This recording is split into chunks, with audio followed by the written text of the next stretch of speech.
Pessoal, o tempo está fechando para o setor bancário, o setor financeiro. Olha que coisa, o que está acontecendo no mercado financeiro brasileiro? Agora, dois bancos aí, duas financeiras, decretaram falência, tiveram sua falência decretada, na verdade, por parte do Banco Central. E olha só que coisa, muita gente aí corre o risco de ficar a ver navios, pessoas que emprestaram dinheiro para esses bancos, que investiram em produtos financeiros dessas entidades financeiras aí. Será que o Fundo Garantidor de Crédito vai socorrer esse pessoal todo? Vamos dar uma olhada nessa notícia aqui, que eu trouxe do site BR Investing. Desde já peço que você deixe o seu like e o seu comentário neste vídeo. Se inscreva no meu canal se você ainda não for inscrito, considere se tornar membro patrocinador do meu trabalho, com valores a partir de R$ 1,99 por mês. Você também pode clicar no botão Valeu demais aí embaixo, colaborar financeiramente aqui com este meu trabalho. Me siga nas redes sociais que estão aparecendo aí na tela e que eu vou deixar na descrição deste vídeo também. Então vamos dar uma olhada aqui nessa notícia envolvendo a liquidação extrajudicial, que é o nome oficial dessa história aí, feita no dia 15, anteontem, 15 de fevereiro, estou gravando isso aqui no dia 17, das financeiras Portocred e BRK. E aí, você tinha algum investimento nessas financeiras? Você comprou um CDB ou algum outro título aí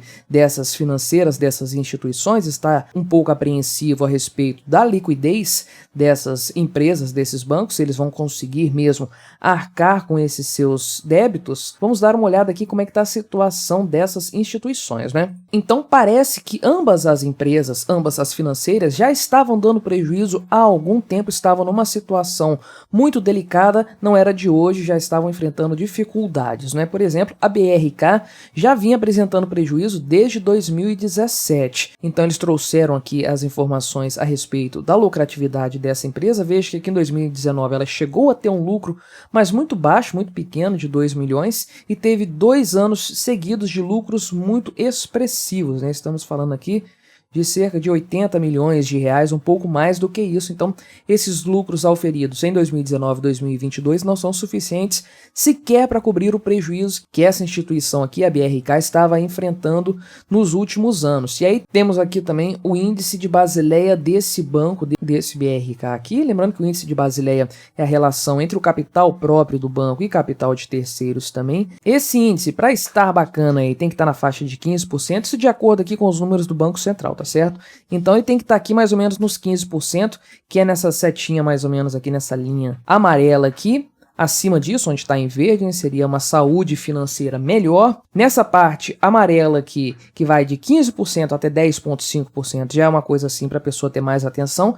E abaixo disso é algo problemático, é algo que pode ensejar, inclusive, a liquidação da instituição financeira para evitar maiores prejuízos. Então, 10,5% aqui é o mínimo que a empresa tem que ter para se manter sustentável, e esse BRK tinha 2,8% apenas. Então, a coisa estava ruim aqui há muito tempo, estava assim calamitosa, podemos dizer. Já a Portocred, que é a outra instituição aqui em questão, que teve a sua falência decretada pelo Banco Central, também estava com o índice de Basileia ruim, abaixo do aceitável, 9,1%. Não estava tão ruim quanto a BRK, mas ainda assim uma situação bastante complicada, um cenário de insolvência bastante claro. Também teve um prejuízo substancial no ano passado, embora tenha tido algum lucro nos anos anteriores. Então, são empresas que estavam realmente mal das pernas, esperando ali apenas uma ocasião para a decretação de sua falência, já estavam na prática insolventes há algum tempo. Qual é o grande problema dessa história? É que esses bancos, essas financeiras menos conhecidas, ofertam produtos de crédito aí com determinada frequência em muitas plataformas, em muitos outros bancos e tudo mais aí. São CDBs e outras formas de investimento aí que as pessoas procuram para obter uma lucratividade maior. Então, esses bancos que têm uma estrutura menor, são bancos que têm um capital como um todo menor, ou que estão numa situação financeira que não é tão interessante assim como os grandes bancos, eles tipicamente oferecem condições de financiamento melhores. Ou seja, você empresta dinheiro para esses bancos aí, compra um CDB deles, por exemplo, e recebe dali a algum tempo um valor substancialmente mais alto que um CDB que você encontra num grande banco, dos maiores bancos do país. Então, a grande atratividade dessas instituições são as taxas que elas oferecem para esse tipo de produto aí. Isso atrai muita gente. De fato, os melhores CDBs que você vai encontrar na listagem de qualquer banco aí, são os CDBs de instituições financeiras pequenas.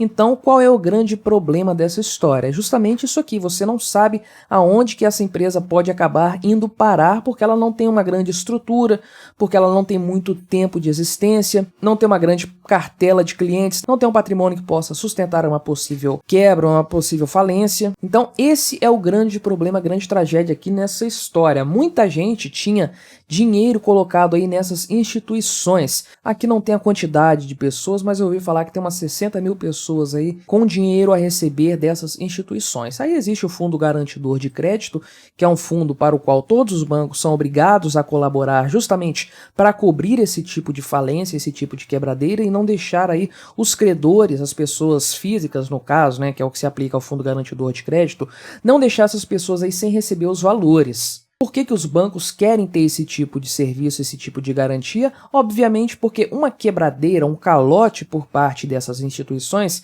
causaria todo um problema sistêmico, porque você sabe como é que é, esses bancos são interligados. E aí se você veicula a notícia de que um banco desses quebrou, uma instituição dessas quebrou, e não pagou os empréstimos tomados juntos a pessoas físicas, você vai ver um movimento crescente de pessoas querendo resgatar os seus valores de outras instituições também. E aí? Não tem dinheiro para todo mundo, você acaba criando aí um grande problema, uma corrida bancária que tende a prejudicar tantas outras instituições, especialmente aquelas mais fracas, muitas outras tendem a cair a partir disso. Então o Fundo Garantidor de Crédito não apenas garante o dinheiro dos credores aí até um determinado limite, tá certo? Tem toda uma quantidade de regras aí, e também o Fundo Garantidor de Crédito não é capaz de cobrir o sistema bancário como um todo, né? Apenas uma pequena parte dele, torcendo para não ter aí uma grande quebradeira generalizada, né? Mas ele não garante apenas o crédito daquele que emprestou dinheiro para essas instituições, ele garante o próprio sistema financeiro como um todo,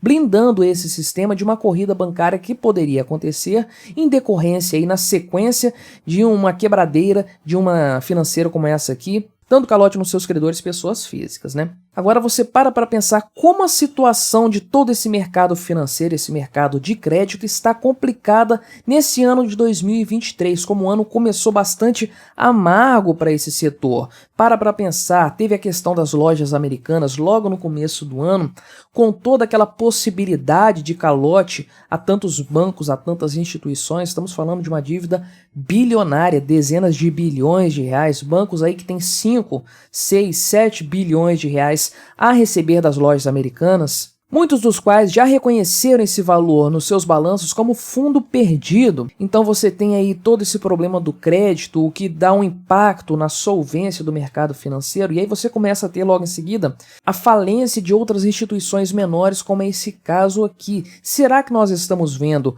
um processo contínuo de quebradeira no setor financeiro? Será que nós estamos vendo uma desestruturação desse setor como um todo, sofrendo toda sorte de impactos aí no começo de 2023, e com essa taxa Selic que vai se manter alta enquanto o Campos Neto for o presidente do Banco Central, porque precisa se manter alta em função da inflação e tudo mais, fica mais difícil ainda essa questão da tomada de crédito por essas instituições. Elas precisam oferecer alíquotas muito mais altas do que a taxa Selic, porque a taxa Selic é protegida pelo Tesouro Nacional, então elas acabam tendo que pagar juros muito altos nesses empréstimos. Isso aí acaba ficando uma coisa assim muito arriscada, torna-se um crédito muito arriscado, muito problemático. E aí vem aquela questão que nós devemos sempre nos perguntar, não é? Esse tipo de crédito, de CDB, de LCI, essas coisas são oferecidas nas plataformas de investimento, nas plataformas dos bancos, das corretoras e tudo mais? E será que tem alguém conferindo isso aí? Para pensar como é que você oferece para as pessoas o CDB de um banco que tem um índice de Basileia 2,8%. Isso aqui é uma informação pública. Um banco que tem prejuízos seguidos aqui da ordem de dezenas de milhões de reais, um banco pequeno, uma instituição financeira pequena, e você oferece isso aqui provavelmente na cartela junto com outros CDBs mais confiáveis. Será que está havendo aí uma boa filtragem desses produtos? Será que eles estão sendo devidamente analisados ou estão apenas sendo listados e, uma vez que eles possuem a garantia do FGC, estão sendo colocados aí como de risco baixo, de risco conservador.